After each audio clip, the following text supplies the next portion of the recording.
Oke, baik, selamat malam untuk ya semua. Perkenalkan, nama saya Hubertus Patiojan, jurusan Sosiologi, Fakultas Ilmu Sosial dan Politik. Saya berasal dari kampus Universitas Nusa Cendana Kupang. Di sini saya akan mempresentasikan hasil review ke-9 saya. Itu pada buku dengan judul Gender, Kesehatan, Teknologi Informasi dalam Sebuah Konteks. Oke, baik, di sini kita ketahui bahwa sebuah teknologi informatika, pencitraan dan integratif itu seperti nanoteknologi yang mendefinisikan kembali pemahaman kita tentang tubuh, kesehatan, dan penyakit. Sedangkan pada saat yang sama, kesehatan tidak lagi hanya menjadi sebuah dominan konvensional kedokteran maupun klinik. Lebih luas lagi, bahwa dalam manajemen sosial, kesehatan itu sendiri sedang kehilangannya berlabuh dalam hubungan sosial kolektif dan berbagai pengetahuan dan praktek baik di tingkat masyarakat lokal atau melalui pengobatan-pengobatan sosial yang didanai atau yang dibiayai oleh negara.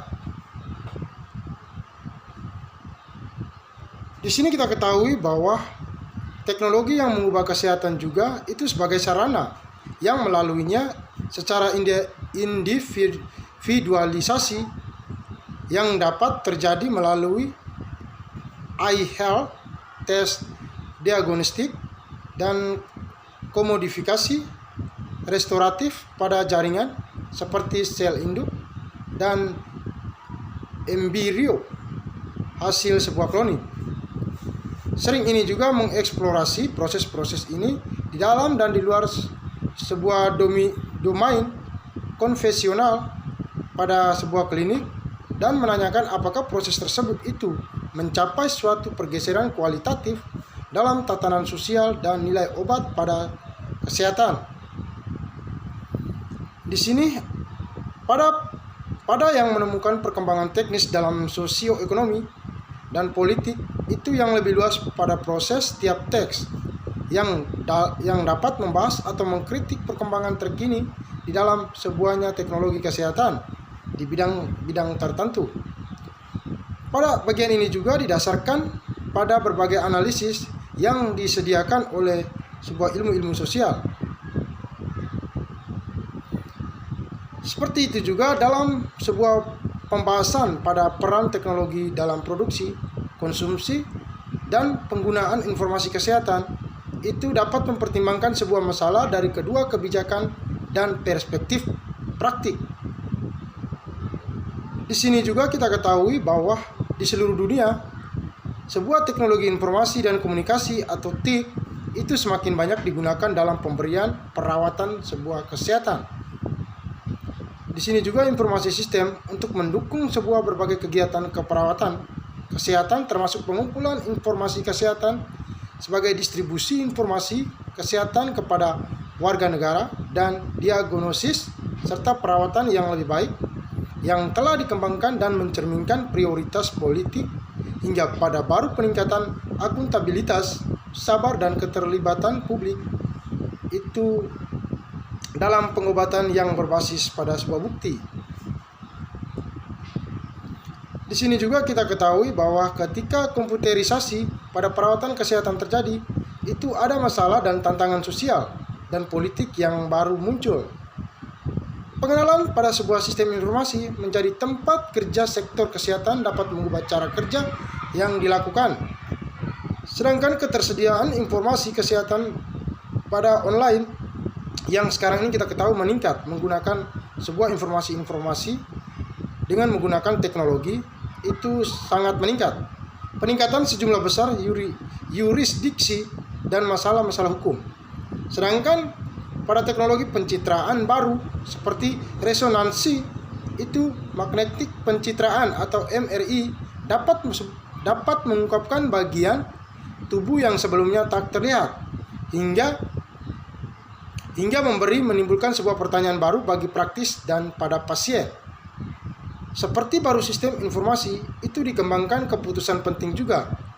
Sedang dibuat tentang data apa yang harus mereka gunakan untuk mengumpulkan keputusan yang sesuai dalam mempengaruhi apa yang dapat kita ketahui tentang sebuah kesehatan populasi bertahun-tahun yang akan datang. Kita masuk pada gender dan teknologi.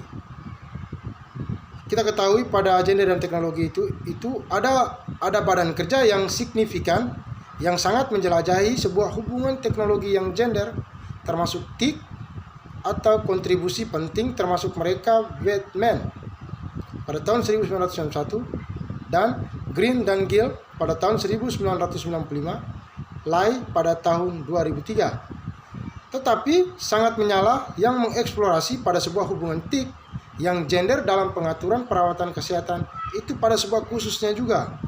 Sedangkan di sini kami memberikan sebuah gambaran singkat tentang beberapa tema dari literatur tentang sebuah jenis kelamin dan teknologi yang telah instruktif dalam sebuah mengembangkan pemahaman kami tentang dinamika sosial.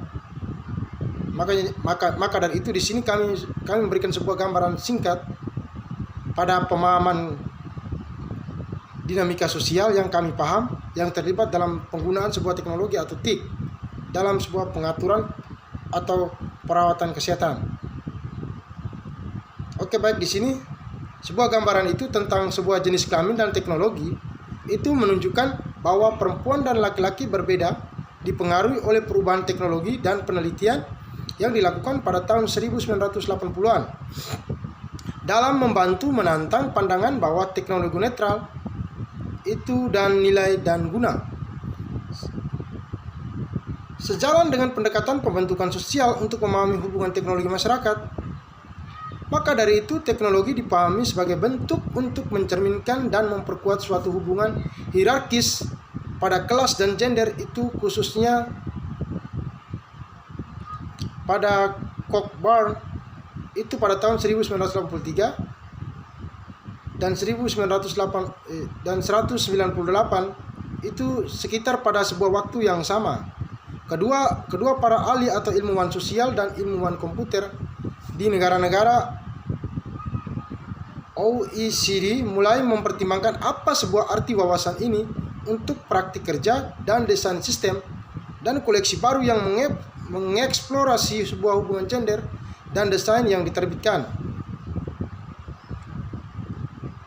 Sedangkan pada badan kerja ini menekankan sebuah hubungan budaya serta hubungan materi antara gender dan teknologi itu menyarankan bahwa justru karena persamaan antara maskulinitas dan teknologi secara simbolis itu sangat dipelihara, mungkin tidak diatasi hanya adanya sebuah hasil yang lebih banyak pada wanita dalam teknologi.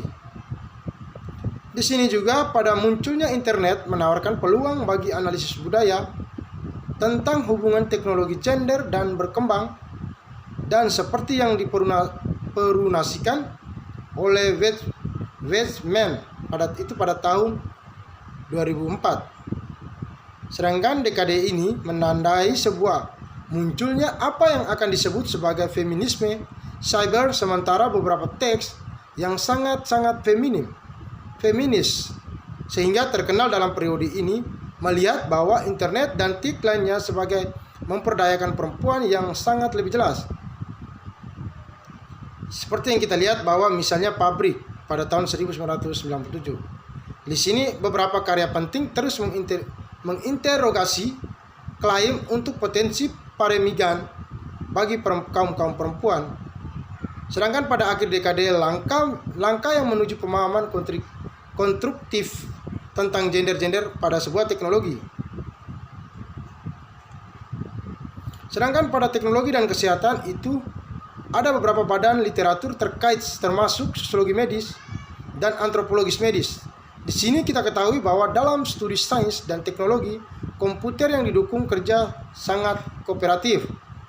Sedangkan pada informatika medis dan sistem informasi lainnya telah berkontribusi pada area beasiswa yang munculnya dikenal sebagai perspektif sosial teknis tentang informatika pada sebuah kesehatan.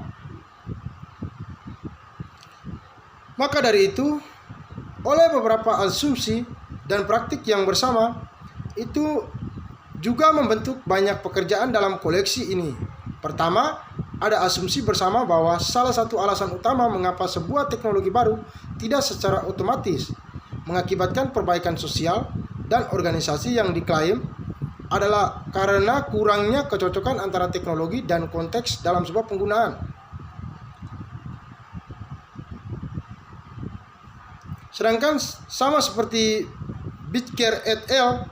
Itu berdebit bahwa mesin hanya bekerja karena mereka telah diterima oleh kelompok sosial yang sangat relevan. Di sini juga Bitker et al. Pada tahun 1987 dan Latour telah menyatakan bahwa pada sebuah nasib mesin di kemudian tangan oleh Berg dan Rev. Di sini dalam sebuah narasi praktik sehari-hari, gender, kesehatan, dan internet itu memulai narasi pada sebuah praktek yang kami lakukan sehari-hari dengan cerita-cerita Victor dan Peter. Kedua pria mengalami imperatif koneksi yang tersirat oleh konfigurasi khusus pada sebuah internet dalam wacana pasien yang diinformasikan, tetapi juga menanggapinya dengan cara yang sangat berbeda. Seperti yang kita jelajahi bahwa dalam sebuah hubungan dengan hubungan mereka yang berbeda dengan maskulinitas pada sebuah gilirannya itu dibentuk oleh konteks kesehatan yang sangat-sangat spesifik.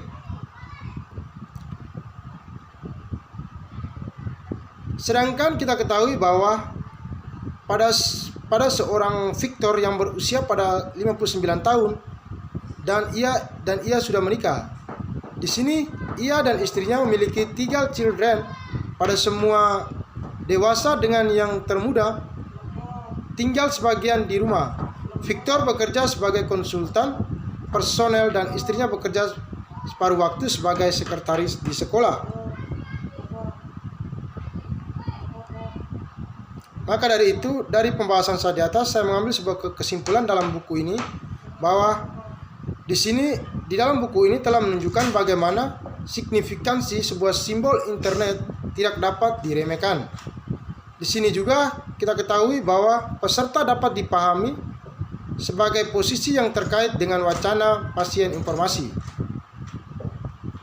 Di sini juga sehubungan dengan internet secara khusus, kami telah menunjukkan bahwa persamaan teknologi maskulinitas terbukti meskipun tidak selalu dinyatakan eksplisit.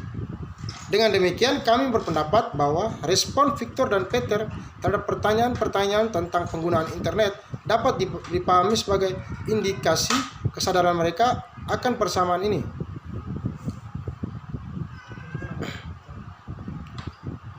Di sini juga pada sebuah kisah Barbara itu mengilustrasikan bagaimana penggunaan dan hubungan di internet di tempat sehubungan dengan orang lain yang sangat signifikan, dalam hal ini putra remajanya. Maka dari itu di sini kita ketahui bahwa identitas sebuah gender dan usia dibangun oleh masing-masing dari mereka sehubungan dengan yang lain dan tidak sampai pada putra Barbara. Mungkin sekian dari penjelasan saya mengenai gender, kesehatan, dan teknologi informasi dalam sebuah konteks. Sekian dan terima kasih. Selamat malam.